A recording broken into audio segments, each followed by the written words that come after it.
ada di Zoom. Yuk, shalom. Kita mulai ya. Mari sama-sama kita satukan hati kita di dalam doa.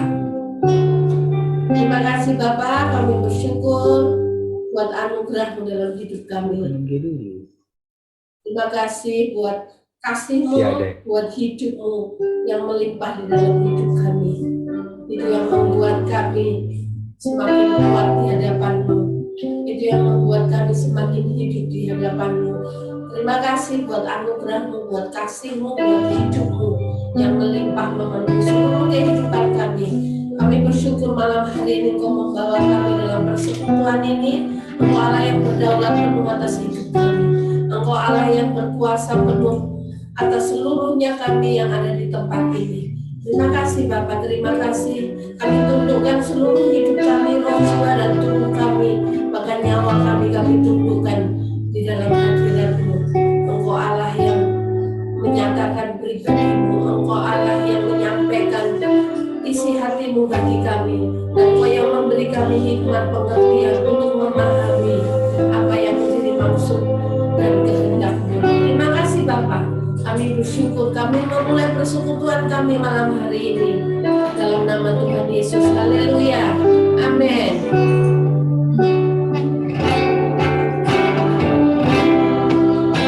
Tiada yang dapat memberikan hidup seperti yang Kau teladani. Hadirkan ketenangan dalamku yang tak bisa dunia berikan.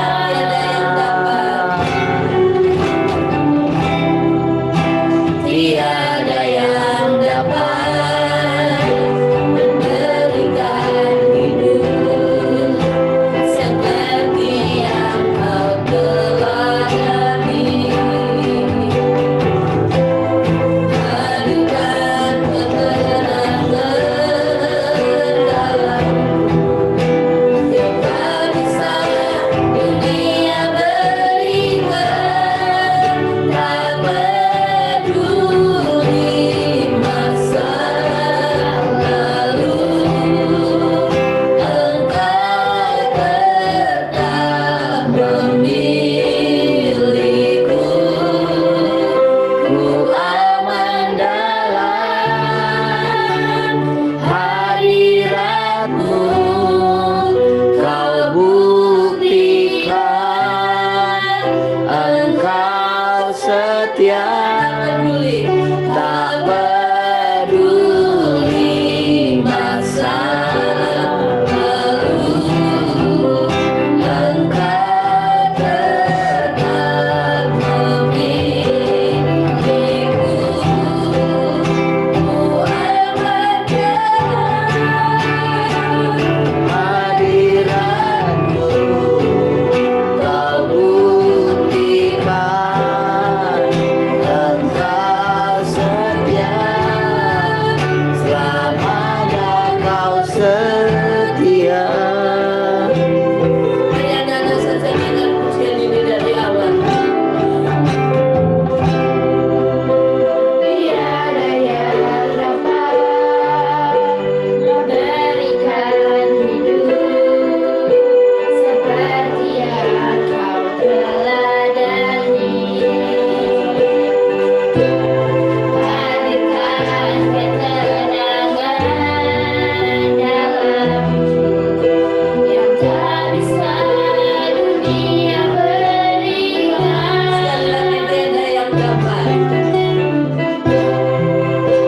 Tiada yang dapat. Tiada yang dapat memberikan hidup seperti yang Kau teladani.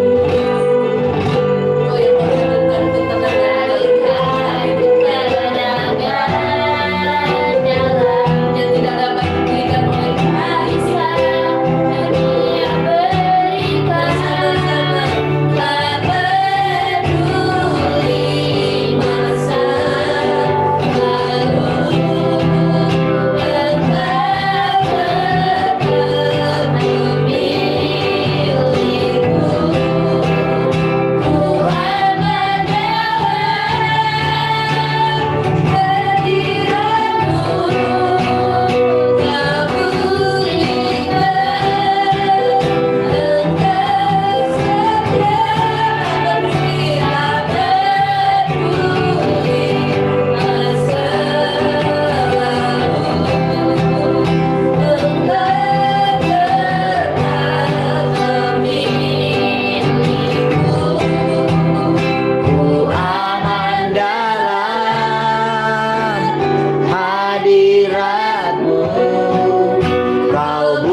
hadirat-Mu Kau buktikan Engkau setia, selamanya Kau setia.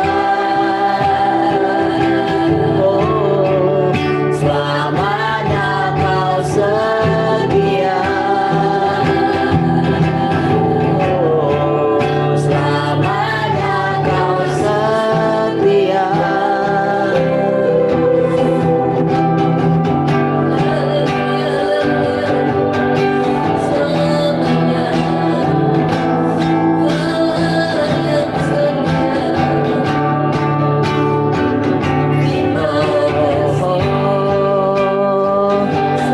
Selamanya Kau setia, Tuhan.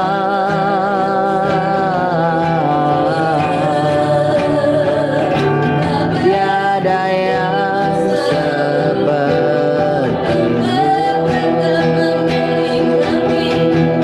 Tuhan. Kaulah segalanya. Kami cinta Kau, kami puji Kau Tuhan.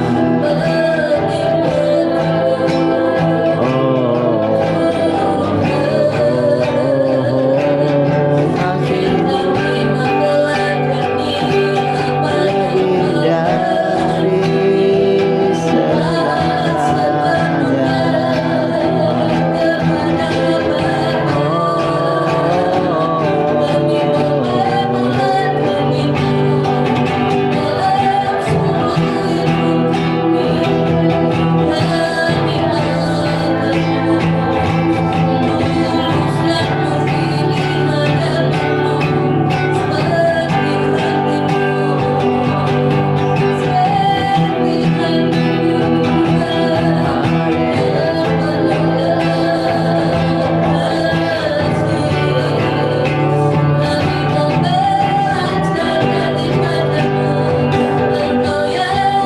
Terima kasih buat segalanya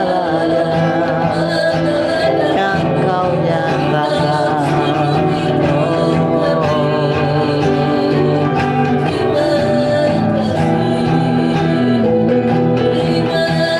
Terima kasih Tuhan, kami memuji-Mu Tuhan. Terima kasih buat kesabaran-Mu bagi kami Tuhan. Terima kasih, Engkau sangat sabar, Engkau sangat tulus. Terima kasih, terima kasih. Kami ada sampai hari ini, itu semua karena anugerah-Mu. Kami ada sampai hari ini, itu semua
penyertaan-Mu sempurna dalam hidup kami.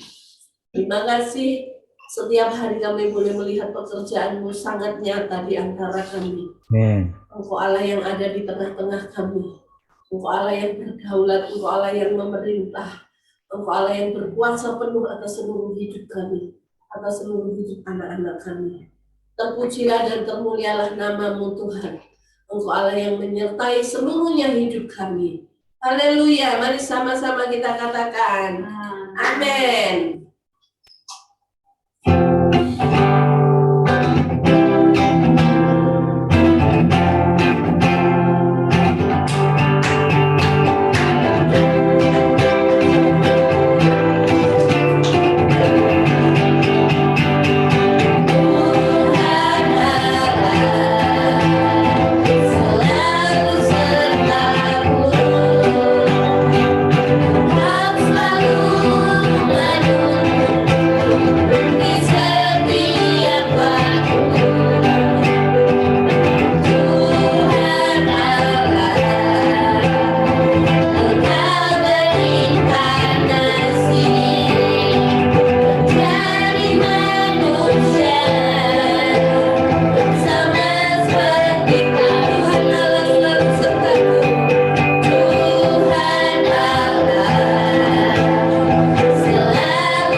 Kita tinggal di dalam Tuhan, amin. Amin.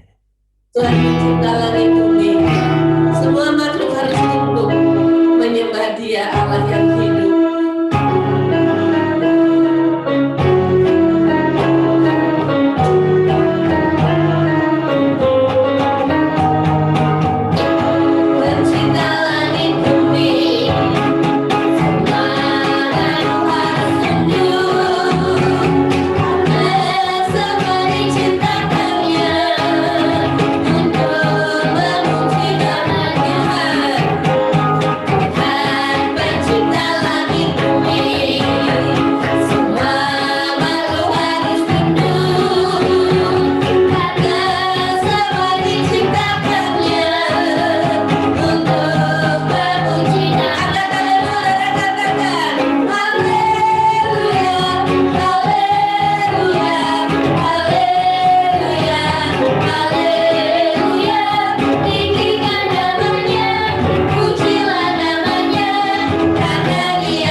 fondasikan hati kita untuk diisi dengan kebenaran. Haleluya.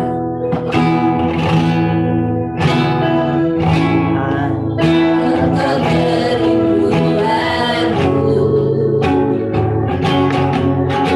setiap hari ku nikmati kehadiranmu. Kau puaskan jiwa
kasih Tuhan. Kami bersyukur malam hari ini kembali kami dapat bersekutu kembali dengan Engkau, dengan keluarga Allah. Terima kasih kami boleh menikmati persekutuan ini. Hidupmu boleh berlimpah-limpah mengalir dari ujung kepala sampai ujung kaki kami. Kami boleh merasakan kehadiran-Mu. Terima kasih Tuhan. Silahkan Tuhan boleh menyampaikan kembali perkataan-perkataannya bagi kami. Oh, dengan segala hikmat. Terima kasih Tuhan. Kami bersyukur. Terpujilah Tuhan untuk selama-lamanya. Mari semua yang mengasihi Tuhan sama-sama katakan. Amin.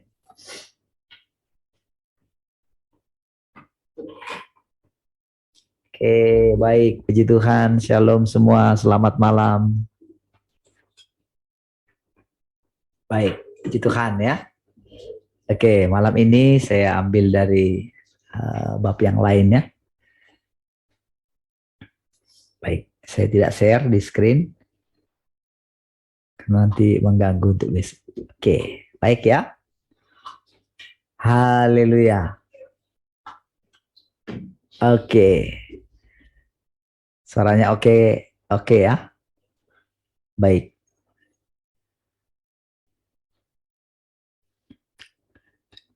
Apakah mereka yang telah menyaksikan firman-Ku benar-benar menerimanya? Apakah engkau semua benar-benar mengenal Aku? Sudahkah engkau semua sungguh-sungguh belajar untuk taat? Apakah engkau dengan tulus hati mengorbankan dirimu untuk Aku? Sudahkah engkau benar-benar menjadi saksi yang kuat dan pantang menyerah bagiku di hadapan sinaga merah yang sangat besar? Apakah pengabdianmu sungguh-sungguh mempermalukan sinaga merah yang sangat besar? Hanya melalui ujian firman-Ku, aku dapat mencapai tujuanku, memurnikan gereja dan memilih mereka yang sungguh-sungguh mengasihi aku. Jadi, setiap firman yang kita dengar itu, saudara, itu menguji kita gitu. Bagaimana sikap kita terhadap setiap perkataan yang kita dengar ya. Ingat ya, zaman sudah berubah ya. Kita nggak boleh lagi kembali ke belakang. Ya. Kita sudah harus maju terus gitu. Ya, pantang menyerah gitu. Setiap pertanyaan tadi yang disampaikan itu, saudara, boleh kita renungkan kembali. Bagaimana pengenalan kita akan Dia? Apakah benar-benar kita sudah mengenal Dia seperti yang dikatakan? Ketika Dia memurnikan kita, apakah kita benar-benar mengetahui atau menghormati pemurnian itu, saudara? Sehingga kita mau maju terus gitu. Ya. Tergantung pada kita gitu. Kalau kita tidak mau taat hari ini, pasti kapanpun akan dituntut ketaatan dari kita gitu. Ya. Kalau kita mau lebih lama lagi, maka akan lama lagi gitu. Tetapi apabila kita mengambil satu hari langkah ketaatan kita berubah ya, dari yang lemah gitu ya, atau yang selalu kurangi dikit dong Tuhan gitu ya, maka terang kita pun akan lambat gitu. Hikmat kita pun akan lambat bertumbuh juga gitu. Kekuatan kita pun tidak bertambah-tambah gitu. Hidup kita pun tidak bertambah-tambah, tidak berlimpah-limpah. Jadi hidup dari Tuhan itu ciri yang sangat jelas itu adalah hidup berlimpah-limpah gitu. Tak kekurangan hidup gitu. Tidak kalah dengan kejahatan gitu. tidak kalah dengan pendisiplinan atau penderitaan yang kita alami gitu. Bisa teguh berdiri gitu. Itulah orang yang mulai mengenal Tuhan gitu. Jadi mengenal Tuhan bukan pengetahuan ya, tapi pengalaman. Pengalaman kita. Ya. Jika aku tidak bekerja dengan cara ini, adakah orang yang dapat mengenalku? Siapakah yang dapat mengenal kemegahanku, murkaku, dan hikmatku melalui firmanku? Setelah mulai pekerjaanku, aku pasti akan menyelesaikannya. Nah, ini sudah. Inilah konsekuensi kalau kita itu mengikut Tuhan. Barang siapa mengikut aku, katanya dia harus memikul salibnya, kan gitu kan? Menyangkal dirinya, lalu mengikut aku gitu. Itulah konsekuensinya. Namun apakah itu hukuman? Apakah itu sebanding dengan kemuliaan yang akan kita terima? Tentu tidak sebanding, saudara. Kemuliaan yang kita terima jauh lebih tinggi dari situ. Panggilan yang kita terima jauh lebih tinggi daripada panggilan orang di muka bumi ini, saudara. Mungkin di muka bumi ini orang mencapai keberhasilan ketika mungkin menjadi orang top gitu ya. Apa? Menjadi presiden kah? Menjadi ketua PBB kah? Gitu. Tapi kan itu akan habis gitu. Akan diganti dengan orang lain. Jadi ada orang yang dipercayakan dengan ketika dipercayakan satu jabatan gitu. Padahal harusnya dia sudah selesai masanya gitu. Tapi karena gimana ya, keenakan gitu dengan posisi itu. Karena tidak bersedia lagi di posisi yang rendah gitu. Karena sudah biasa dihormati gitu, karena sudah biasa dipuja-puja gitu, maka dia akan mempertahankan posisi itu gitu.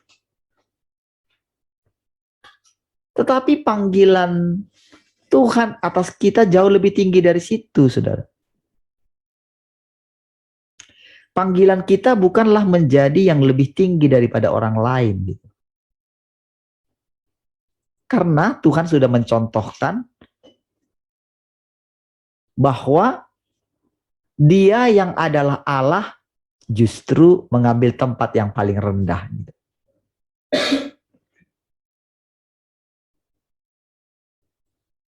Sehingga tidak ada yang bisa mengalahkan Dia gitu. Beda ya dengan orang dunia ya. Orang dunia berusaha ingin menjadi lebih kuat. Tapi cara kerajaan Allah justru tidak demikian. Justru kalau kita ingin menjadi kuat, justru kita orang yang paling lemah dalam kerajaan Allah. Karena apa? Karena kita selalu mencari reputasi gitu. Selalu mencari posisi. Itu bertolak belakang sekali dengan sifat dasarnya Tuhan gitu.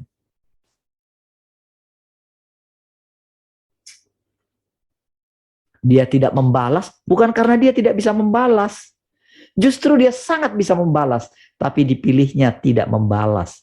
Dia seperti domba kelu yang dibawa ke pembantaian.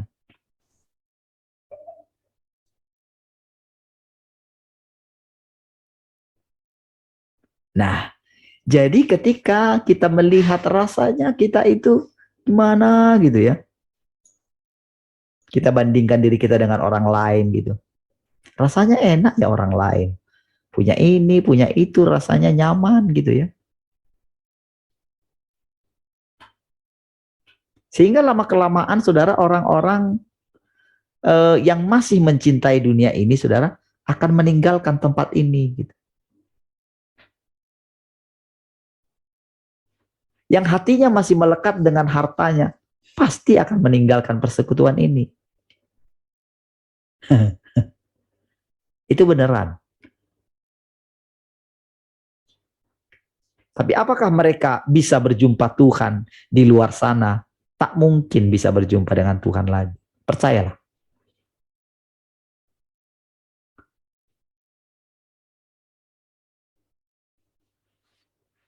Lalu apakah panggilan Tuhan atas kita menderita terus? Tentu bukan. Karena hidup kita ini panjang sekali, saudara. Kekal selama-lamanya.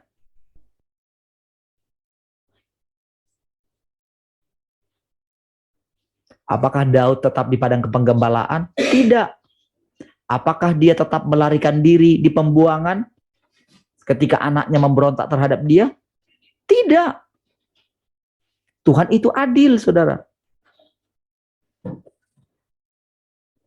Penderitaan yang kita alami itu hanya singkat saja dibandingkan dengan kehidupan kekal. Sekali kita menemukan rahasianya, tak akan ada satu orang pun yang bisa mengambil daripadamu, kata firman Tuhan. Tak ada yang bisa menipumu lagi. Si iblis tak bisa menipumu lagi dengan hartanya, dengan kemewahannya. Tidak bisa. Dengan kemegahannya. Dunia tidak dapat menarik engkau lagi.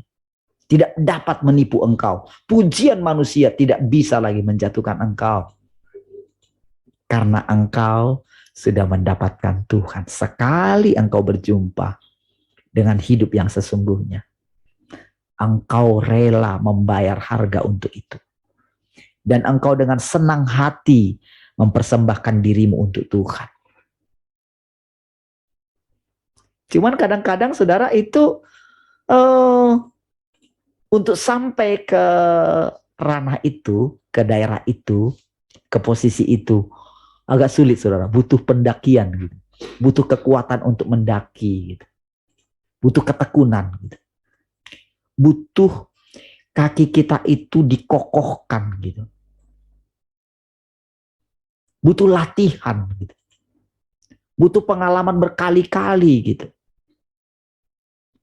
Butuh hidup yang berlimpah-limpah yang kita dapatkan ketika kita duduk di bawah kaki Tuhan.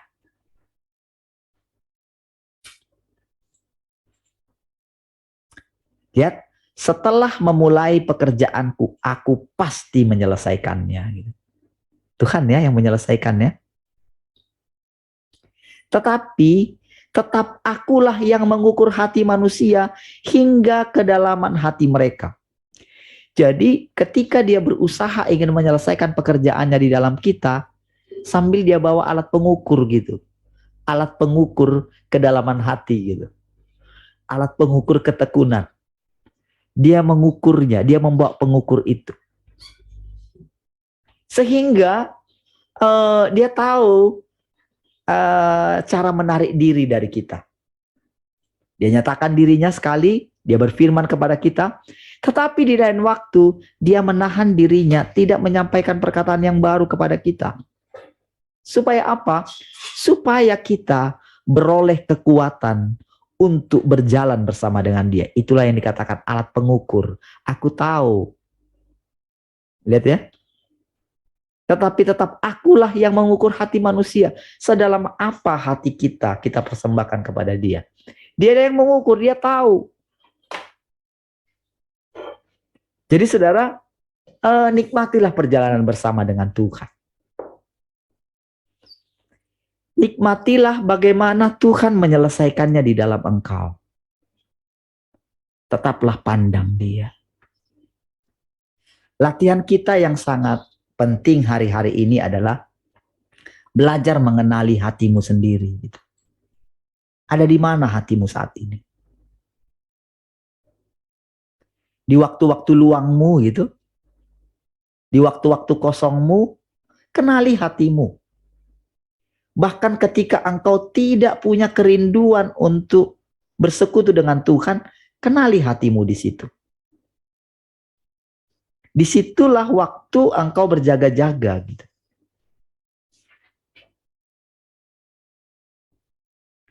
Di waktu dimana rasanya engkau sendirian, tak ada Tuhan di sana. Ya, Tuhan membuat keadaan seperti itu. Jadi dia menarik dirinya. Supaya apa? supaya kasihnya kita itu menjadi murni. Jadi bukan karena dia menguasai kita sepenuhnya. Bukan. Tapi dia memberikan kita kebebasan. Jadi dia menarik dirinya gitu. Dia perhatikan kita dari jauh. Dia perhatikan hati kita. Apakah kita sudah mulai lebih condong kepada dia gitu? Apakah kita mau bayar harga berdoa di masa-masa lowong itu gitu? Di masa-masa kosong itu gitu. Apakah kita berani berdoa gitu? Nah, jadi setiap kali kita itu mengorbankan sesuatu untuk Tuhan, pasti kita akan mendapatkan upah gitu.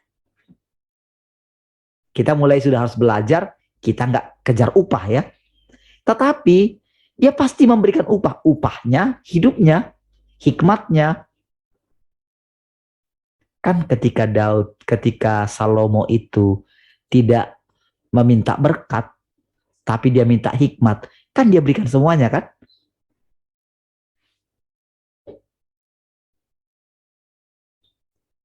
Dia berikan hikmat, tapi dia berikan juga kekayaan gitu.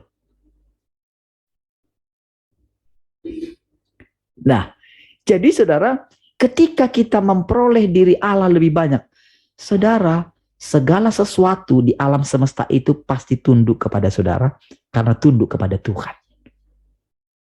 Dia tidak menjadi tuan lagi atas saudara. Pekerjaanmu tidak menjadi tuan lagi. Anak-anakmu tidak menjadi tuan lagi. Pasanganmu tidak menjadi tuan lagi. Hartamu tidak menjadi tuanmu lagi. Uangmu tidak menjadi tuanmu lagi. Mereka lah yang menjadi hambamu.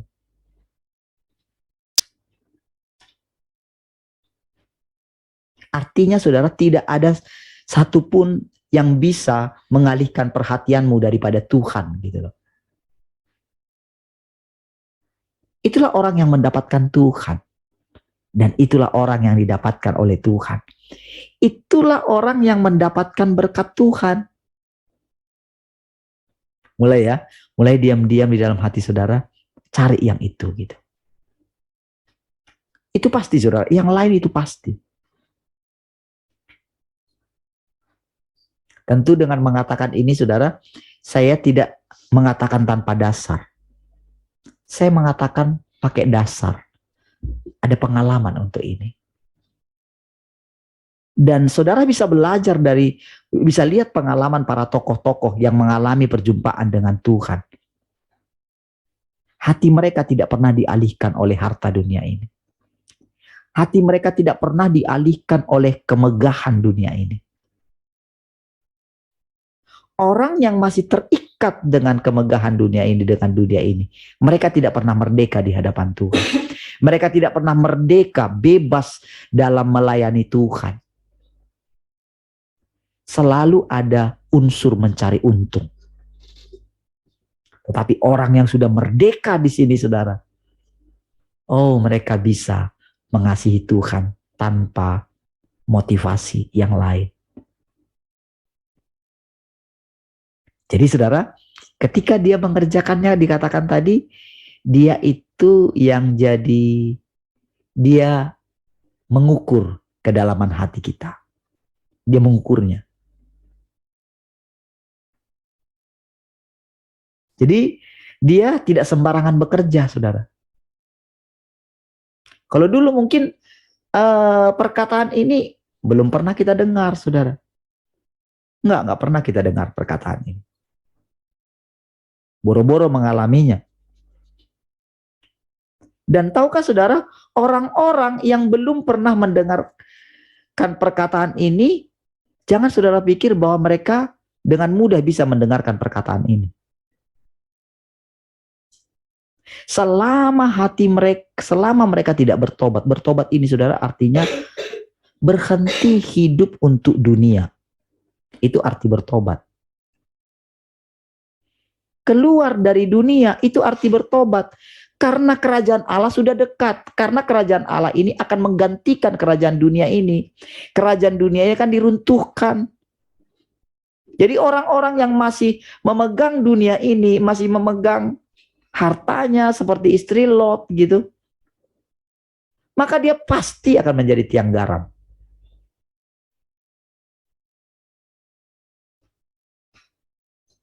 Jadi mengucap syukurlah apapun keadaan saudara hari ini, apapun masalah saudara, itu bohong semua masalah itu, saudara. Justru itulah sarananya, justru itulah berkat Tuhan bagi saudara. Karena dengan begitu engkau bisa memegang Tuhan gitu. Karena dunia ini tidak menarik lagi bagimu. Walaupun dia berusaha mungkin memancing perhatianmu gitu. Coba bandingkan dirimu dengan orang lain. Coba bandingkan dulu dirimu dengan teman-temanmu sebayamu dulu gitu. Coba bandingkan apa yang kamu punya dengan yang dia punya. Itu tidak lagi menarik perhatianmu. Karena apa? Karena engkau sangat yakin bahwa Tuhan pemilik alam semesta ini ada di rumahmu. Kan gak ada lagi yang perlu kita kejar gitu. Setiap hari yang kita kejar adalah Tuhan gitu.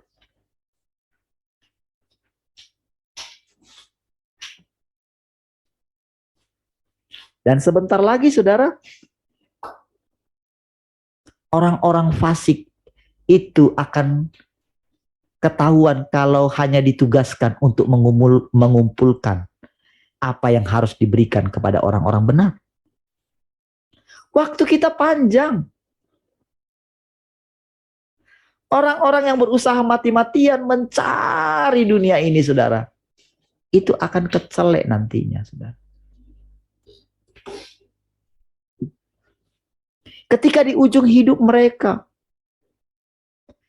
ketika mereka harus mengalami penderitaan, mengalami sakit penyakit, sementara habislah seluruh harta bendanya untuk mengobati sakitnya. Untuk apa?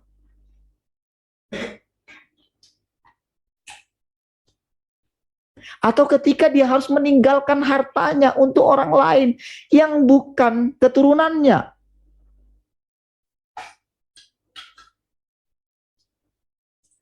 Tapi dia sudah bekerja mati-matian untuk itu, saudara. Betapa tragisnya hidup itu. Tetapi bagi orang yang menanti-nantikan Tuhan, yang tetap berharap kepada Tuhan, yang menjaga dirinya, terus memandang Tuhan setiap hari. Oh, orang-orang ini, saudara, akan melihat orang-orang fasik itu akan habis lenyap gitu.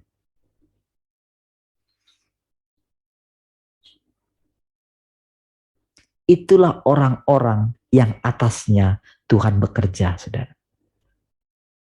Jadi saudara mesti meneguhkan hati saudara setiap hari ya. Luangkan waktumu untuk Tuhan. Luangkan.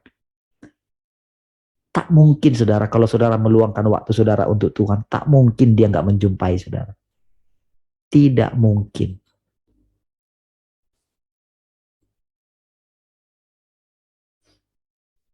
Hanya saja saudara, dia itu mungkin agak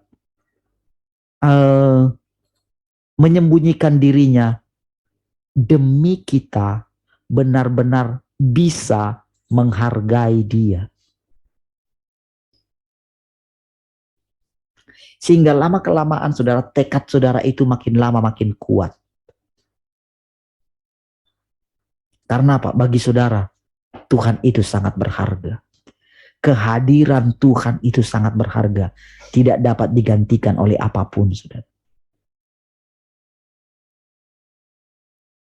Segala sesuatu akan berlalu, saudara. Persahabatan kita dengan orang-orang itu bisa berlalu, saudara. Pada akhirnya, kita sendirian menghadap Tuhan. Saudara nggak perlu lagi nanti berpikir begini, nanti kalau sudah mati akan menghadap Tuhan sendirian. Dari sekarang engkau sudah harus menghadap Tuhan sendirian.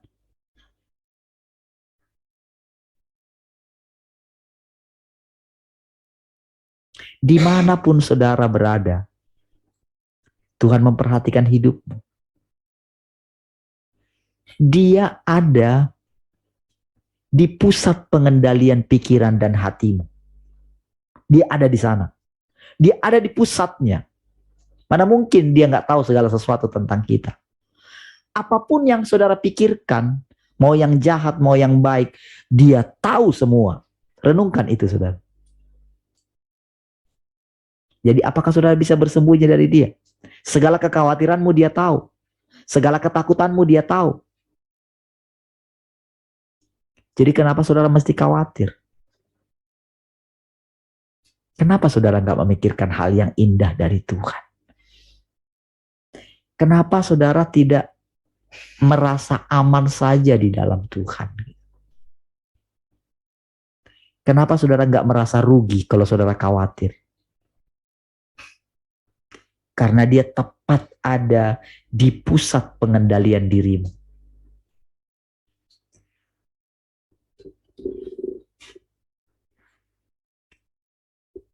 Sebenarnya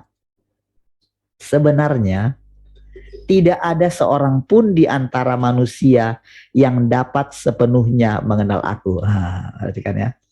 Perhatikan kata-kata itu. Sebenarnya, kalau orang yang lain yang baca ini, saudara mungkin pasti akan berbantah. Masa sih? Gak usah bantah.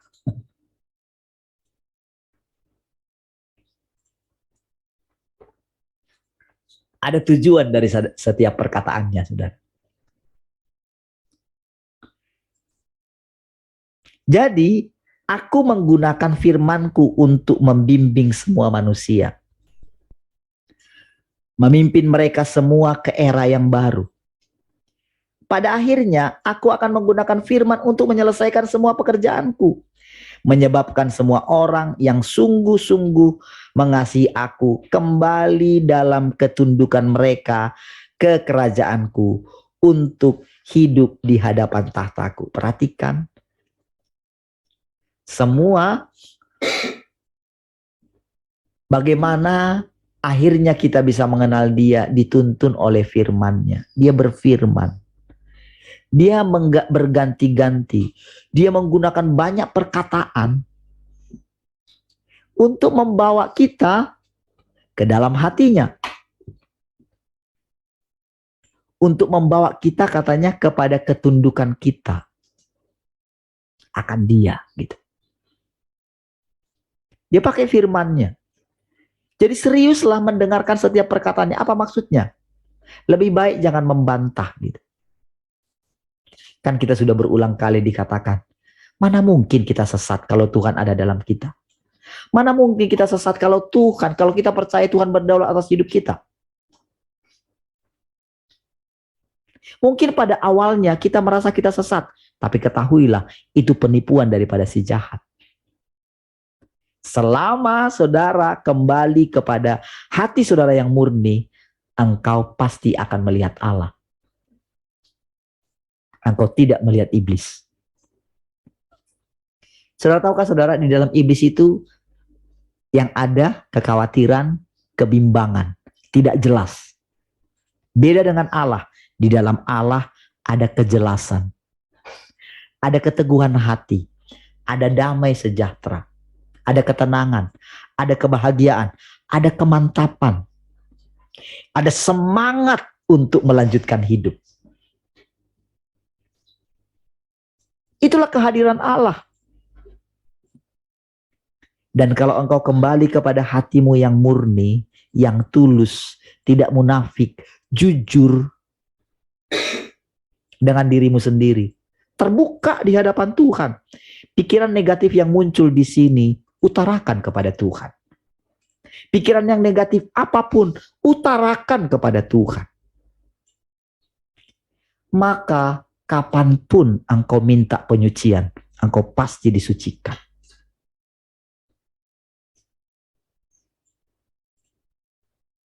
Oh, itulah orang-orang yang mengejar Tuhan, saudara. Itulah orang yang mencari Tuhan. Dari dalam hatinya itu selalu memancar kehidupan. Selalu mengalirkan aliran-aliran air hidup. Oh, saudara, cepat atau lambat saudara pasti merasakan hidup yang bebas, hidup yang merdeka. Saudara benar-benar dibebaskan dari segala ketakutan dunia ini. Sementara dunia ini sedang diambang kehancuran. Kehancuran oleh karena bencana, oleh karena sakit penyakit, oleh karena perang, dan lain sebagainya.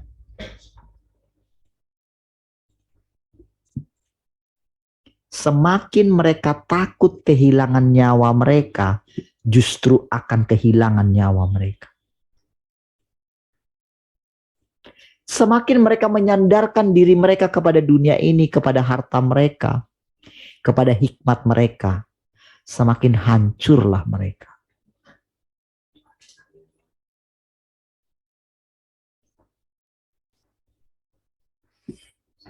Sampai akhirnya mereka ingin mati, mereka nggak mati-mati, saudara.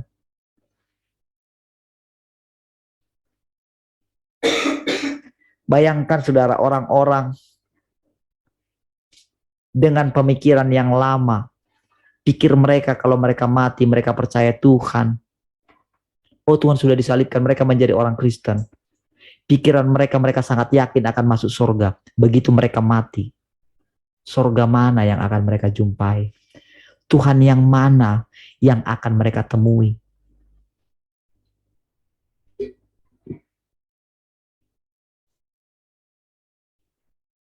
Bukankah Tuhan mengatakan, aku pergi ke surga, aku pergi ke sana untuk menyediakan tempat bagimu, supaya di mana aku berada, kamu pun berada. Aku akan datang, katanya, membawa kamu. Dari mana mereka tahu siapa yang menjemput mereka? Kalau mereka tidak pernah mengenal Tuhan yang ada di rumah mereka. Kalau mereka tidak pernah, kalau orang-orang itu tidak pernah mengenali hati mereka. Bagaimana mereka bisa berjumpa dengan Tuhan yang benar kalau mereka itu punya kepribadian ganda? Ketika di hadapan, mungkin di hadapan umum, mereka bisa bermuka manis. Tetapi pada kenyataannya, mereka tidaklah demikian. Mereka tidak pernah jujur dengan keadaannya. Bagaimana mungkin bisa berjumpa dengan Tuhan? Gak mungkin. Itu orang-orang tidak diselamatkan, percayalah. Dan jangan mau menjadi orang munafik, saudara. Kita terbuka di hadapan Tuhan. Kalau kita terbuka di hadapan Tuhan, di hadapan orang lain pun seperti itulah kita. Dan gak mungkin kita nyaman dengan hidup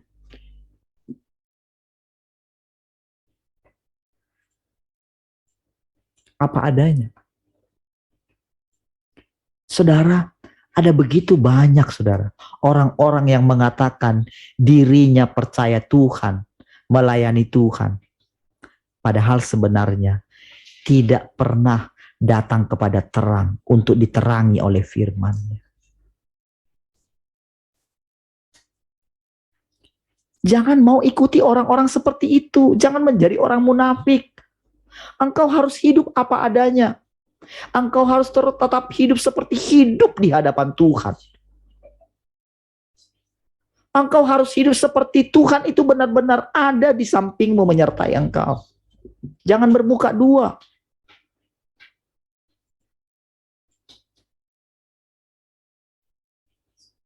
Lalu bagaimana kalau mereka itu suatu saat meninggal? Gitu? Tuhan yang mana yang mereka jumpai? Kan Tuhan katakan, kalau tempat itu sudah tersedia, aku akan datang menjemput kamu.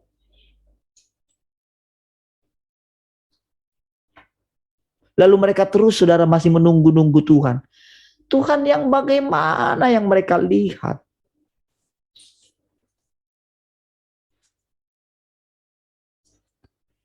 Kemenduaan hati mereka, mana mungkin orang yang bimbang, mana mungkin berjumpa dengan Tuhan. Orang yang tidak tulus mana mungkin berjumpa dengan Tuhan. Karena Tuhan itu tulus. Orang yang tidak murni mana mungkin bisa berjumpa dengan Tuhan yang murni. Pasti Tuhan yang lain yang menyamar menjadi Tuhan yang murni. Karena apa? Mereka tidak pernah menjadi murni.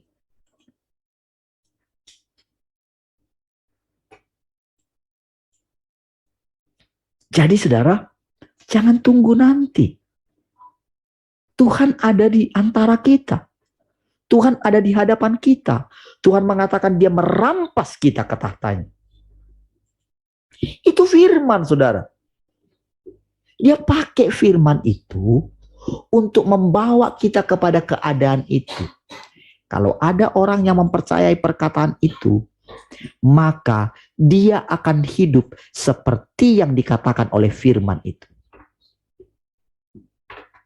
Bukankah pada dasarnya kita itu, saudara, mendengarkan perkataan itu, saudara, naiklah kemari katanya. Ingat? Acara kita sampai hari ini yang malam itu kita pakai nama naiklah kemari. Bukankah dikatakan di Wahyu pasal 12 itu anaknya itu dirampas katanya, dibawa ke tahtanya? Bukankah karena kita memikirkan, merenungkan perkataan itu, maka kita dibawa kepada suasana sekarang? Itulah artinya tadi, saudara. Dia pakai firman-Nya untuk membimbing kita. Itulah Tuhan yang nyata itu. Amin. Dan saudara pasti dibebaskan karena firman-Nya itu yang memerdekakan kita. Maka engkau pasti akan menemukan kebahagiaan yang belum pernah engkau alami sebelumnya. Engkau akan pasti mengalami keteguhan hati. Engkau pasti memiliki satu damai yang tidak pernah engkau miliki sebelumnya. Satu pengalaman damai, satu pengalaman tenang. Saudara bisa berkata, inilah sorga itu. Ya memang itulah sorga itu. Sorga itu adalah kemantapan hati kita, keteguhan hati kita. Di sorga itu tidak ada ketakutan, tidak ada orang penakut di sana. Di sorga itu adalah orang-orang yang teguh hatinya, teguh imannya. Di sorga itu adalah orang yang ketawanya itu lepas, saudara. Sukacitanya itu sumringah gitu. Semangatnya itu apa adanya gitu. Tidak memaksa-maksakan senyumnya, saudara. Tapi benar sukacitanya itu meluap dari hatinya yang paling dalam. Itulah orang-orang kerajaan sorga. Itulah orang-orang yang sudah mencicipi kerajaan sorga. Dan sekali saudara berjumpa, mengalami pengalaman itu, sampai kapanpun engkau tidak akan melepaskannya. Itulah firman yang mengatakan, sekali engkau didapatkan oleh Tuhan, engkau tidak akan dilepaskan oleh Tuhan. Sekali dia bekerja di dalam saudara, pasti dia akan menyelesaikannya. Masalahnya kan cuma di sini. Masalahnya adalah apakah saudara rela gitu. Apakah mau saudara meniru dia, membayar harga. Yang walaupun dalam rupa Allah, tapi tidak menganggap kesetaraan dengan Allah sebagai milik yang harus dipertahankan, melainkan telah mengosongkan dirinya. Mengosongkan diri ini, saudara, tidak lagi mencari hal-hal yang dulu dia cari. Dia kosongkan semua dirinya dari segala ambisinya. Dan dia mempersilahkan Tuhan mengisi seluruh hidupnya. Sehingga dia tidak akan takut melewati lembah bayang-bayang maut sekalipun. Dia tidak akan takut menghadapi keberingasan si jahat sekalipun. Dia tidak akan takut menghadapi kesulitan kehidupan, penderitaan sekalipun. Dia tidak akan takut menghadapi segala penghinaan apapun, saudara.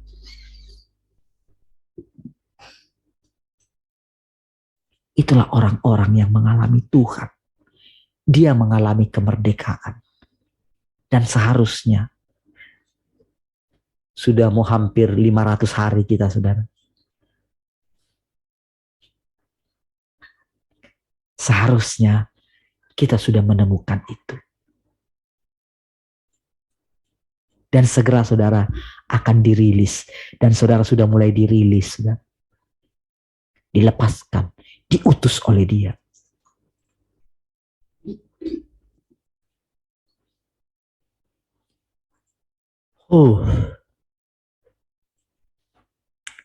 Mari kita buat Tuhan bersuka cita melihat hidup kita.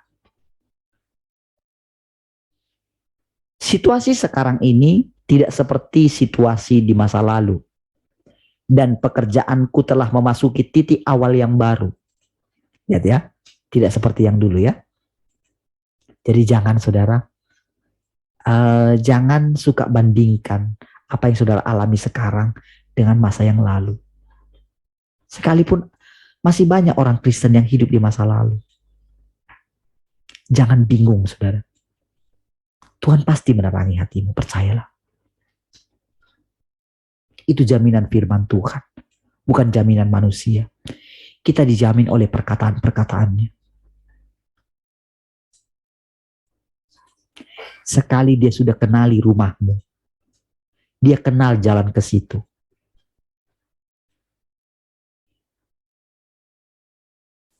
Sekali engkau mengatakan kepada Tuhan, Tuhan, anggap rumah ini adalah rumahmu sendiri. Jangan malu terhadap rumahmu yang rasanya nggak layak untuk menampung Tuhan. Dia sangat senang karena engkau ada di sana.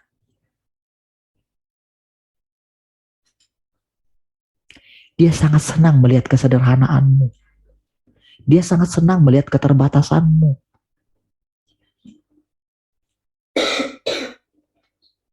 Sekali dia mengenali hatimu.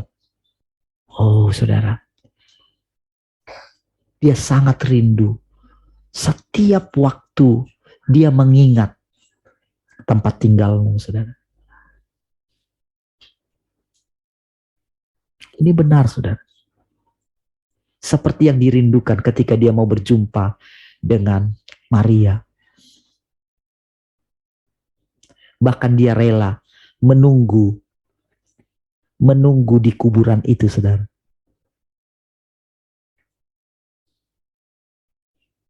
Karena hati Maria telah melekat kepada Tuhan.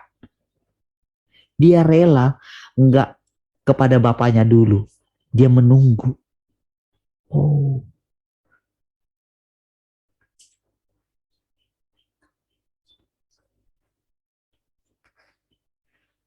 Kalau saudara, kalau kita semua mengenal kedalaman hati Tuhan ya. Aduh.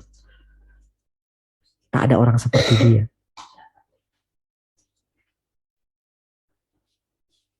Tak ada sahabat seperti dia. Tak ada mempelai seperti dia. Aduh.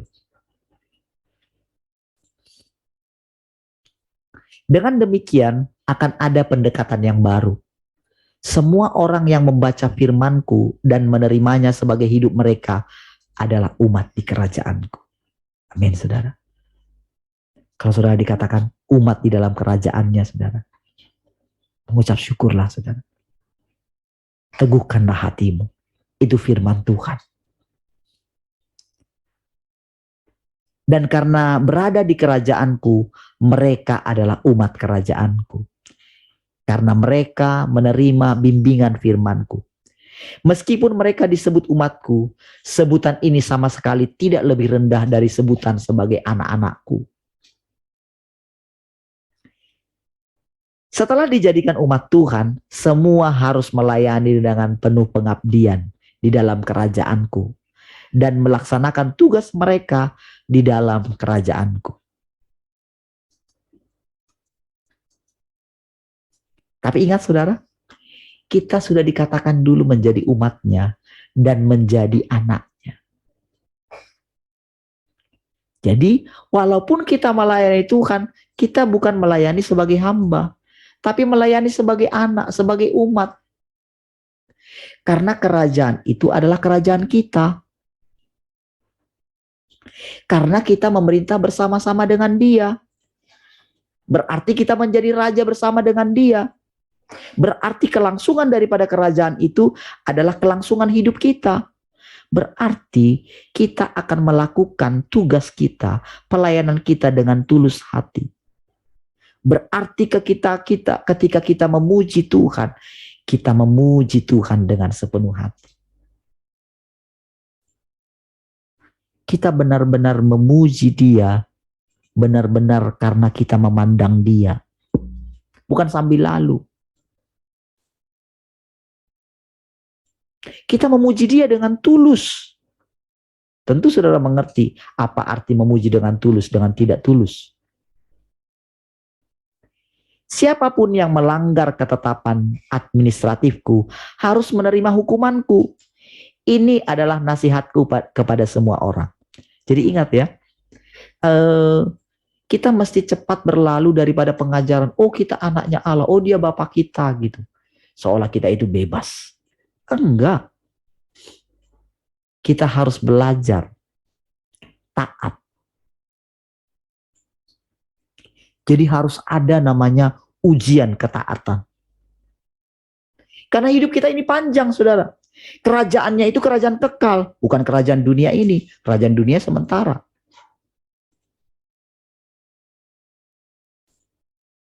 Tapi dalam kerajaannya kekal. Dan ketika kita taat satu kali, taat dua kali, taat tiga kali, kita akan mendapatkan kekuatan untuk menjadi taat berkali-kali. Karena itu menjadi seperti satu kebiasaan. Dan kita akan menemukan diri kita benar-benar taat. Karena kita mulai mengetahui bahwa ketaatan itu sebagai satu kesenangan gitu, bukan paksaan. Dan itulah yang diharapkan oleh Tuhan. Bukan ketaatan seorang hamba, tapi ketaatan karena kita sudah ditaklukkan oleh Allah. Ditaklukkan itu bukan dengan kekerasan, tapi kita melihat kesabaran Tuhan atas hidup kita. Berarti kita menjadi orang-orang yang berhutang, saudara. Karena saudara, ketika Dia mendatangi kita dengan terangnya. Dia singkapkan segala kejahatan kita yang dulu. Segala pemberontakan kita, niat-niat hati kita yang jahat. Dia tunjukkan. Dan Dia tunjukkan kepada kita bagaimana Dia menaklukkan ketidaktaatan kita. Bukankah kita menjadi orang yang berhutang? Tetapi Dia tidak menganggap kita punya hutang. Berarti apa, saudara? Kita melakukannya dengan tulus, saudara. Ketaatan kita kepada Dia menjadi tulus, saudara. Enggak ada lagi pemikiran kita untuk apa? Menjadi lebih daripada yang lain. Enggak ada lagi. Ketika kita ditugaskan melayani, bekerja di tempat-tempat yang berat gitu, kita enggak akan bersungut-sungut. Ketika ditimpakan keadaan kepada kita, keadaan rasanya, aduh, rasanya kita pengen pilih di tempat yang lain gitu. Tetapi karena kita sudah mengenal Tuhan, kita rela di sana. Dalam keadaan yang sulit, dalam penderitaan, kita bisa tersenyum. Rasanya ketika kita mau menangis gitu, saudara, karena kita melihat Tuhan, kita nggak mau menangis, kita tersenyum gitu. Kita bersuka cita. Sama seperti orang tua yang tidak mau memperlihatkan kesedihannya di depan anak-anaknya. Dia tidak mau cerita. Kalau mungkin untuk untuk penghidupan, kadang-kadang dia harus minjam gitu, dengan berat hati. Dia nggak cerita.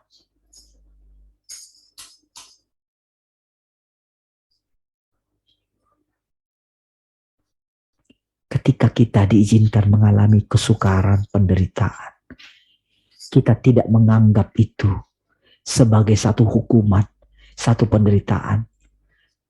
Karena kita percaya dia ada dalam kita. Dan kita tidak berusaha ingin lepas dari situ. Tapi kita menikmati itu. Karena kita tahu ada hasil yang luar biasa. Saudara, kalau Yusuf tidak segera melupakan penderitaan, sakit hatinya terhadap saudara-saudaranya, tidak mungkin dia bisa berhasil di rumah Potifar. Kalau dia tidak melupakan penipuan daripada istri Potifar kepada dia, tentu dia tidak akan berhasil di dalam penjara.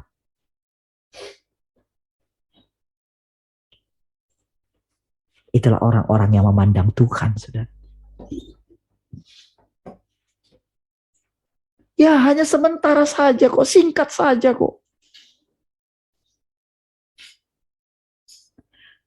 Kalau ingat dulu gimana pertama kali saya bingung ketika Tuhan suruh harus meninggalkan tempat yang nyaman gitu.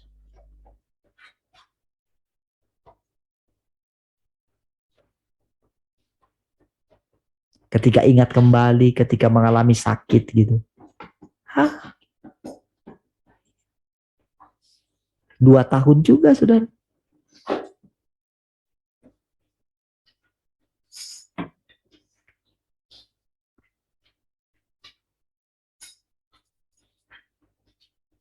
Kalau ingat masa-masa itu, ketika lewat terus, cukup lama juga, saudara. Tetapi semuanya itu ada hasilnya. Kalau bisa berbicara seperti ini di hadapan saudara, aduh.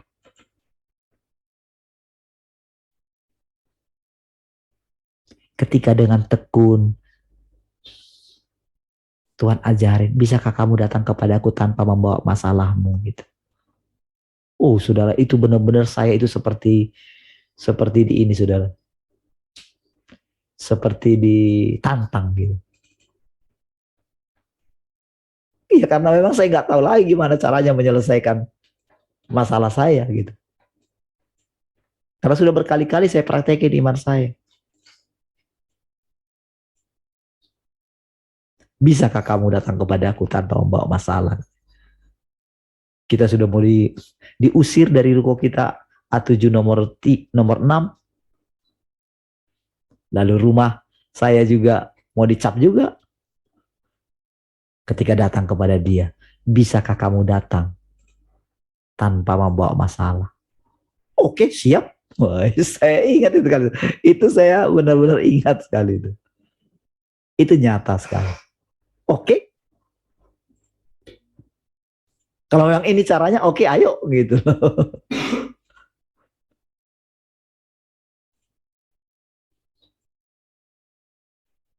Dan ternyata ajaib sekali kan cara Tuhan kan. Ajaib lah kalau saya bilang. Macam mana? Nggak ajaib. Bisa lolos semua.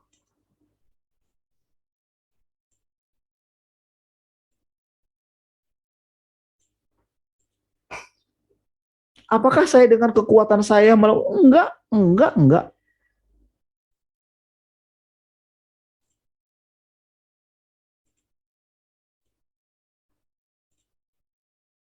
Tuhan menunjukkan. Kan panjang perjalanan itu, saudara. Tetapi itu singkat dibandingkan dengan hidup yang kekal. Itu sangat singkat, saudara. Nggak bisa dibandingkan dengan hidup yang kekal. Nggak bisa dibandingkan dengan bagaimana keteguhan hati saya sekarang. Bagaimana betapa kasihannya orang-orang yang masih memegang hartanya, saudara. Dengan teman-teman saya yang nampaknya, mungkin Oh, sudah wow sekali pelayanan mereka. Tapi tahukah saudara, sangat menyedihkan. Karena saudara ketika mungkin diambil dari mereka, aduh mana mungkin bisa kuat. Tak mungkin.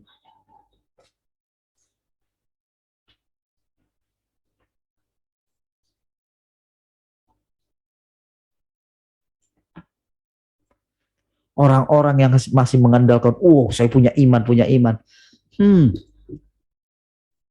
Ketika diambil iman itu dari dia, mungkinkah? Ataukah masih dia terus memompa-mompa imannya?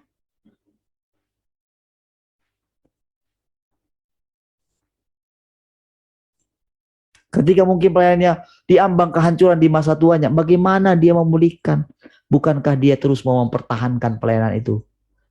Padahal Tuhan katakan, itu sudah ketinggalan. Bukankah guru kita, saudara, tidak bisa mengikuti panggilan Tuhan? Ketika Tuhan panggil dia, tinggalkan itu. Apakah dia bisa meninggalkan mendoakan orang lain? Terus mendoakan orang lain. Padahal sudah Tuhan bawa dia. Sudah. Harusnya saudara, di usia yang sekian, dia sudah harus meninggalkan semua itu. Harusnya dia mendelegasikan kepada anak buahnya.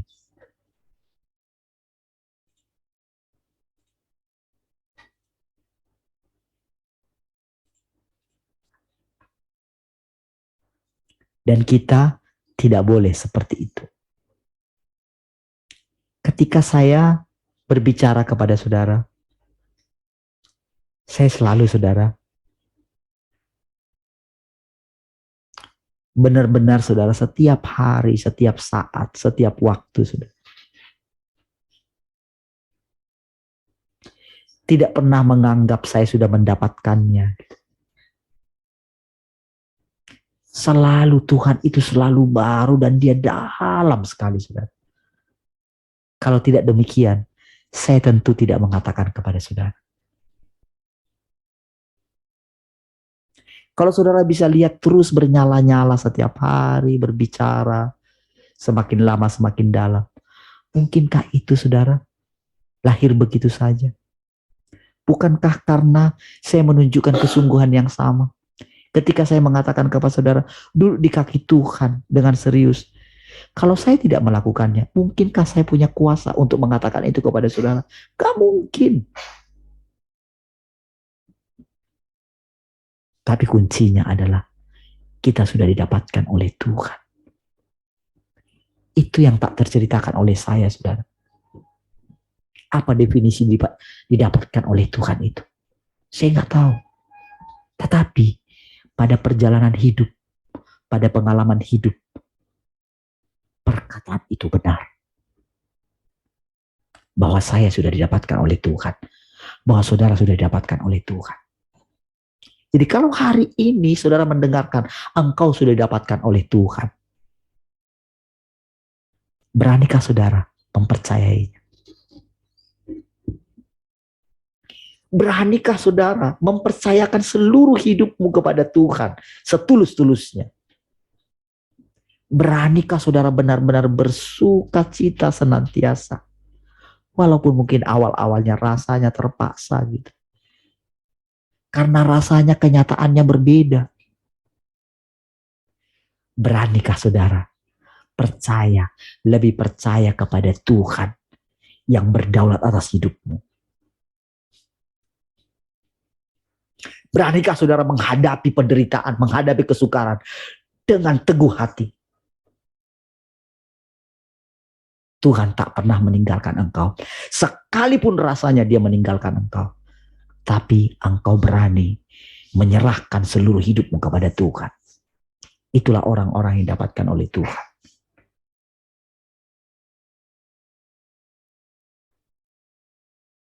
Oh saudara, kepercayaan seperti ini suatu saat akan saudara tularkan kepada siapapun. Gak mungkin gak saudara tularkan. Karena saudara tahu ini rahasianya, ini kuncinya. Enggak mungkin, saudara. Itulah yang membuat kerajaan Allah makin meluas. Enggak ada yang harus saudara takuti. Enggak ada. Dan enggak ada yang bisa meninggikan diri atas saudara. Enggak ada yang mengatakan, oh aku lebih daripada saudara. Tidak, orang itu, siapapun dia, akan bisa melihat kemerdekaan yang sesungguhnya ada dalam saudara. Ya. Dan mereka harus mengakui Tuhan yang ada dalam saudara. Dan mereka harus menyembah Tuhanmu. Dan mereka akan meninggalkan Tuhan mereka. Sekalipun itu sama-sama Kristen. Iya. Karena Tuhan bukan sekedar nama. Tapi Tuhan, dia adalah apa adanya dia. Mereka akan meninggalkan ilah-ilah mereka, berhala-berhala mereka.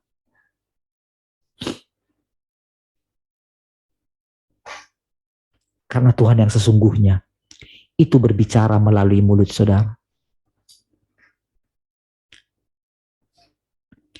Pendekatan yang baru kini telah dimasuki dan masa yang lalu tidak perlu lagi disebutkan. Namun demikian, sebagaimana yang telah kukatakan sebelumnya, aku melaksanakan apa yang kufirmankan. Dan apa yang kulaksanakan selalu kuselesaikan. Bekerja samalah dengan Tuhan, saudara. Jangan hentikan pekerjaan Tuhan. Izinkan dia menyelesaikannya. Dan dia pasti berhasil. Jangan lihat dirimu. Lihat Tuhan yang berhasil dalam segala sesuatu. Dan tidak seorang pun dapat mengubah hal ini. Ini mutlak. Baik itu firman yang telah kukatakan di masa lalu, maupun firman yang kukatakan di masa depan.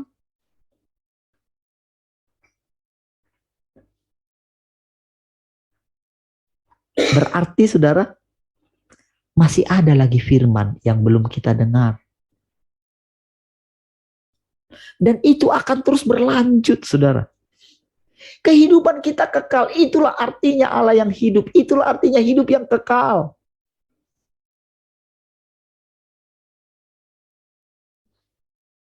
Selalu akan maju terus. Cobalah bayangkan betapa kunonya orang-orang yang masih mengandalkan yang lama. Walaupun mereka seolah-olah nampak hidup. Tapi ketika mereka nanti sudah ada di dunia orang mati gitu, di alam roh gitu, barulah sadar, barulah mengalami kertak gigi.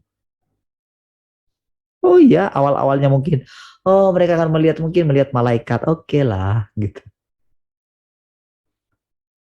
Tapi apakah hanya itu sorga? Sorga itu adalah hidup yang berlimpah-limpah. Sorga itu sebenarnya adalah Tuhan itu sendiri. Adalah rumah Bapa itu sendiri. Enggak seperti yang kita bayangkan selama ini. Enggak lah, itu hanya gambaran secara lahiriah.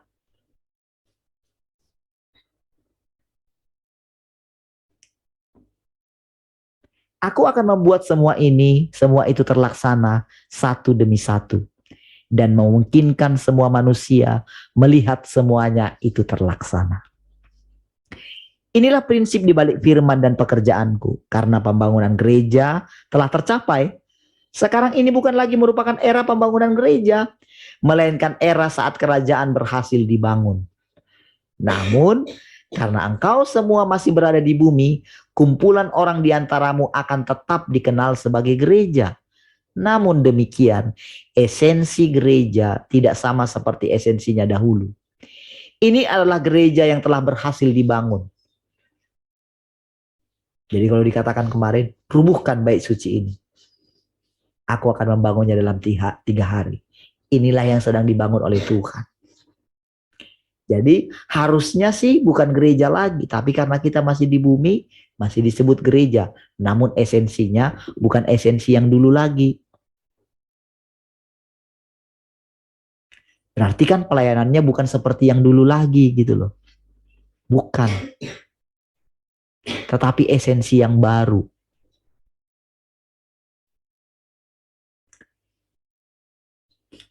Yang telah berhasil dibangun. Oleh karena itu aku berkata bahwa kerajaanku telah turun ke bumi. Tidak seorang pun dapat memahami akar firmanku. Mereka juga tidak dapat memahami tujuanku dalam mengucapkannya. Perhatikan ya. Seperti yang saya katakan berulang-ulang, selalu ada tujuan daripada firman ketika dia sampaikan. Ada tujuannya, nggak sembarangan. Ada maksudnya.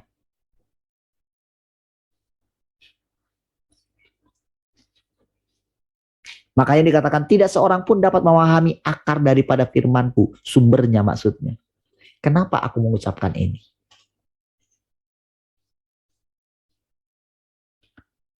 Mereka juga tidak dapat memahami tujuanku dalam mengucapkannya. Apa tujuannya? Dari caraku berfirman sekarang ini, engkau semua akan mengalami pencerahan. Ya, dari caranya yang berganti-ganti gitu ya. Yang saudara lihat. Termasuk dengan dipakainya pengalaman saya secara manusia. Lalu dia pakai berbicara melalui cara saya. Ini melalui hidup saya. Jadi firman yang itu yang masuk ketika mau keluar dari mulut saya. Ketika saya mengatakan saya mulai memahami bahwa dia ada di pusat pengendalian dari pikiran saya. Maka dia mulai bebas menyampaikan hikmatnya. Jadi dia menyampaikan bukan lagi dari sisi roh saja, tapi dari sisi kemanusiaan saya. Saudara pasti akan mengalaminya. Dan karena saya mengakui dia berdaulat atas hidup saya, dan saya mempercayakan, berani mengatakan, karena saya sudah menyadari, saya hidup dengan diri saya pasti gagal. Lalu saya menggantungkan hidup saya kepada Tuhan. Lalu saya menaikkan doa saya setiap hari. Ketika ada pikiran-pikiran negatif, pikiran-pikiran yang salah, saya utarakan kepada Tuhan. Engkau lihat itu Tuhan. Biarlah kiranya engkau berjaga-jaga dalam alam pikiranku. Saya menyadari dia. Saya mengakui dia. Saya mengalami dia gitu. Saya tidak hidup lagi dengan kebenaran saya, tapi dengan kebenaran Tuhan. Lalu dengan pengalaman dia menaklukkan saya. Dia pakailah sisi kemanusiaan kita untuk menyampaikan hikmatnya kepada kita. Itulah namanya kita dicerahkan oleh dia setiap hari. Inilah membuat Tuhan itu nyata. Bukan lagi sekedar di alam roh. Bukan lagi sekedar roh saja. Tapi dia menjadi manusia tinggal di antara kita. Dia pakai bahasa manusia. Karena apa? Dia sudah mengatakan, aku ada di sumbermu, di sumber sebelum keluar perkataanmu itu. Sebelum engkau pikirkan pun aku sudah di dalamnya. Ketika kita mengaku itu, maka jadi prosesnya sama. Kalau saudara pelajari bagaimana cara Yesus ketika dia berdoa, ketika dia ngomong, coba baca Injil saudara. Saudara akan melihat keadaan seperti itu. Saudara akan mengerti, oh gitu ya. Barulah saudara mengerti dan boleh melihat Tuhan yang berinkarnasi itu hidup dalam saudara, berbicara bagi saudara, mengajar saudara, membimbing saudara, lebih dari sekedar Roh Kudus yang membimbing saudara.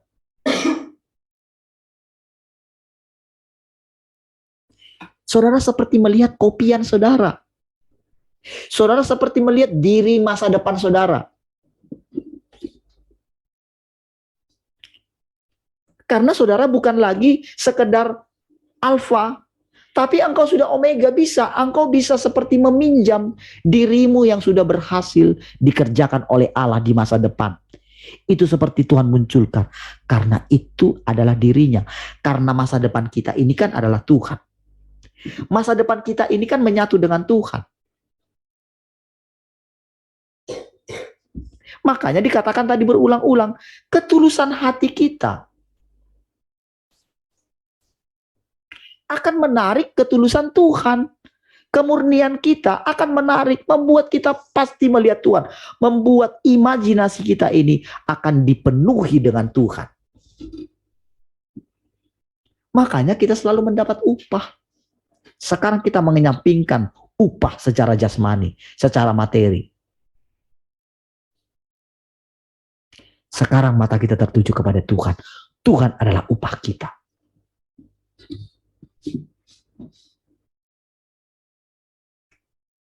Disitulah saudara mengerti apa arti memerintah bersama dengan Tuhan.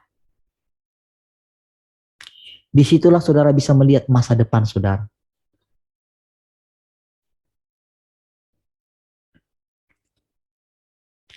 Beberapa orang mungkin akan menangis keras dan pahit.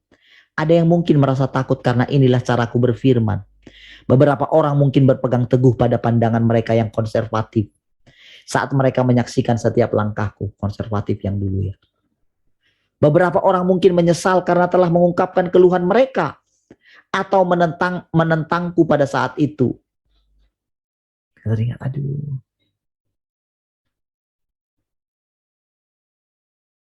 Itu kalau sudah dicerahkan oleh Tuhan, saudara.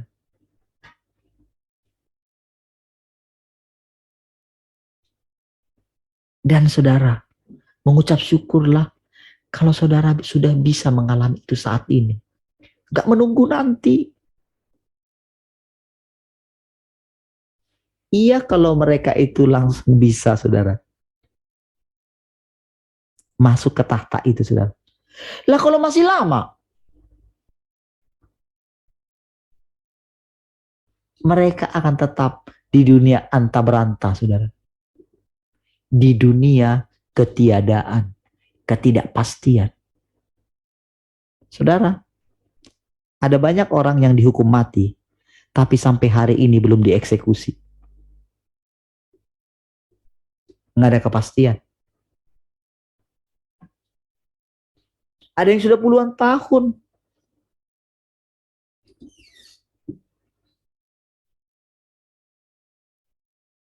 Tahukah saudara?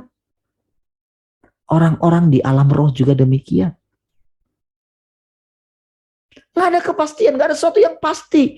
Karena mereka nggak mendengarkan suara anak Allah. Mereka dibiarkan masuk dalam ketiadaan.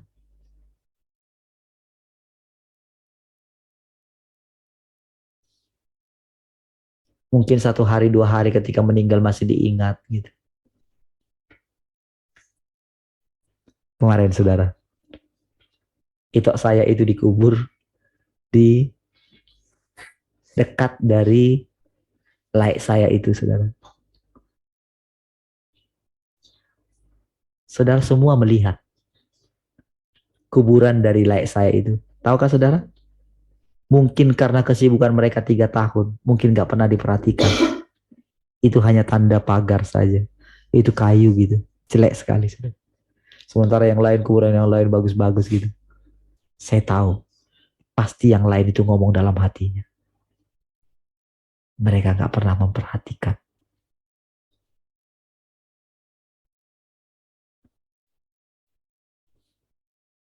Saya dalam hati, iya ya. Mungkin 1 hari 2 hari mungkin masih pergi. Tapi yang namanya orang meninggal,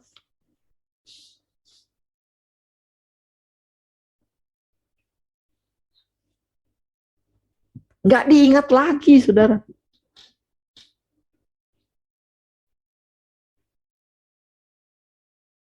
Oh, apakah kita langsung bisa membayangkan, oh, dia sudah tenang bersama dengan Tuhan. Tuhan yang mana?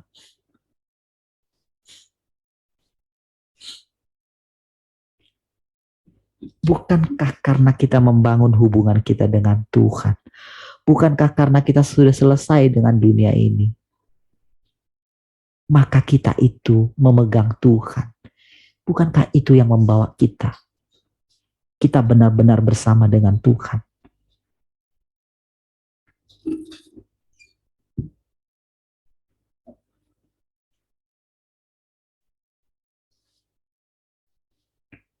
Dan setiap orang begitu sudah sampai di penghujung hidupnya, saudara. Ketika melihat kenyataan, Mereka yang dulu membangun kerajaannya untuk mereka sendiri. Bayangkan apakah mereka tidak akan kertak gigi, saudara? Mengucap syukurlah, saudara, kalau saudara sudah mendengarkan perkataan ini saat ini. Dan saudara belajar duduk di kaki Tuhan. Bahkan saudara sudah menerima kedatangan Tuhan yang kedua kali.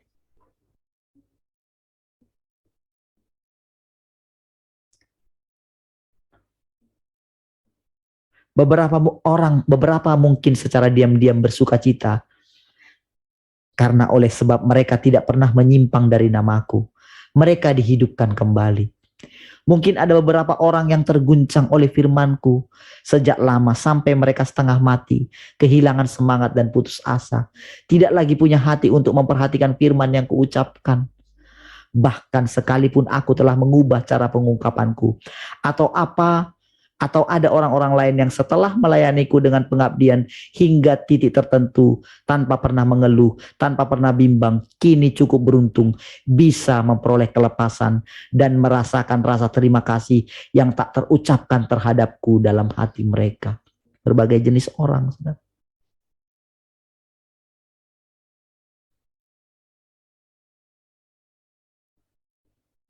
Itu benar-benar saudara saya rasakan, saudara, ketika berbincang-bincang dengan saudara-saudara yang lain yang sudah tua gitu. Boleh merasakan, saudara, kehampaan yang mereka miliki. Tapi sebetulnya mereka pun tidak menyadari. Bahkan ada orang yang masih tetap merasa dirinya masih yakin punya Tuhan. Tapi sebetulnya tidak punya. Karena apa? Mereka terbiasa bermuka dua, saudara. Mereka berlindung di balik kebohongan yang mereka buat. Sayang sekali. Gak mungkin, saudara, bisa menerima perkataan yang baru. Saya berusaha bagaimana caranya bicara, gak nyampe-nyampe. Bagaimana mungkin bisa mendengarkan Tuhan? Tuhan yang mana yang akan datang kepada mereka?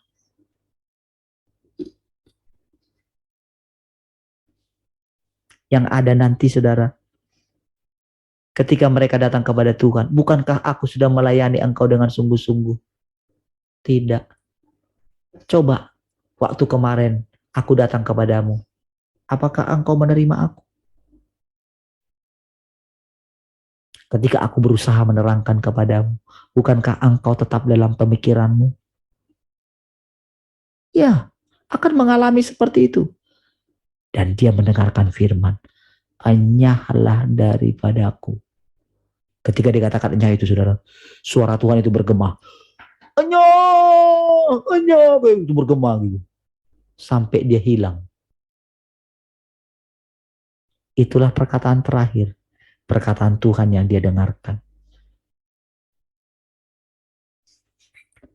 Dan dia terus berteriak-teriak. Tuhan, Tuhan, Tuhan, aku mau bertobat. Tuhan, Tuhan, Tuhan, izinkan aku hidup. Tuhan, izinkan Tuhan, Tuhan, Tuhan, Tuhan. Bayangkan setiap hari. Itu penderitaan yang amat sangat pedih, saudara. Tuhan bilang, aku nggak tahu mulai dari mana.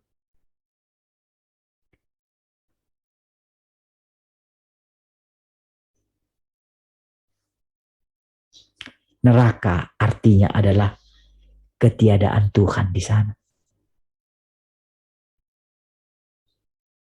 Neraka adalah tidak adanya damai lagi di sana. Neraka adalah tidak ada lagi hidup. Tidak ada lagi vitalitas. Tak ada lagi semangat. Tak ada sukacita.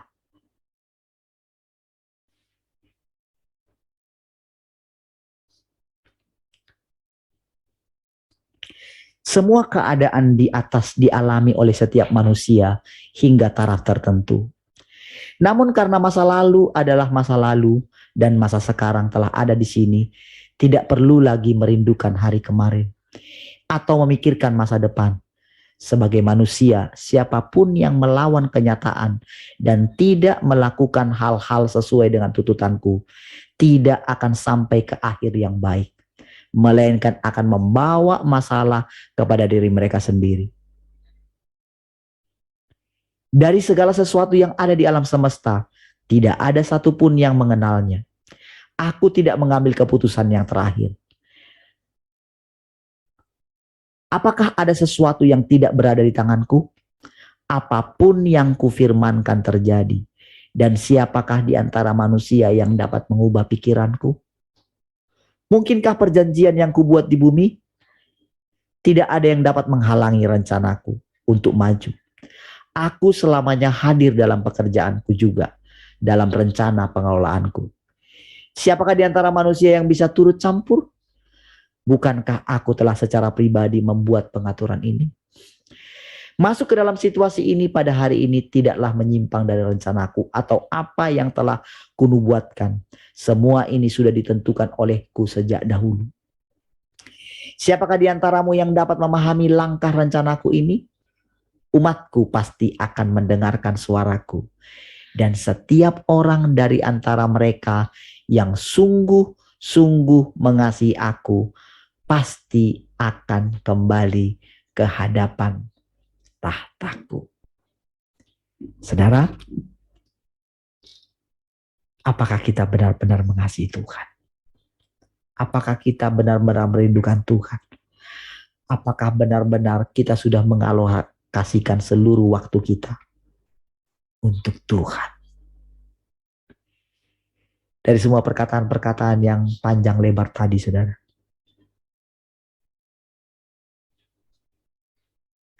apakah kita mengasihi Tuhan? Apakah kita rela mengorbankan waktu kita kepada Tuhan? Apakah kita benar-benar mengasihi Tuhan? Apakah kita benar-benar mau merenungkan setiap perkataan-perkataannya tadi? Saya percaya, saudara, disinilah letak kehidupan kita yang sesungguhnya, kebebasan kita. Yang lalu biarlah berlalu, katanya. Biarlah kita hidup dengan kenyataan, dengan pengalaman kita bersama dengan Tuhan setiap hari. Hargai firman-Nya, hormati firman-Nya. Apapun yang diizinkan terjadi dalam hidup, jangan pernah bersungut-sungut, bersuka. Baik, puji Tuhan semua, Tuhan memberkati. Mari kita berdoa.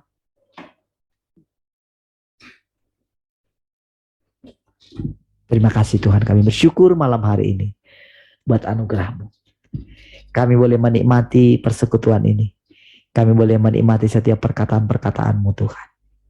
Kami bersyukur hidup-Mu berlimpah-limpah bagi kami semua.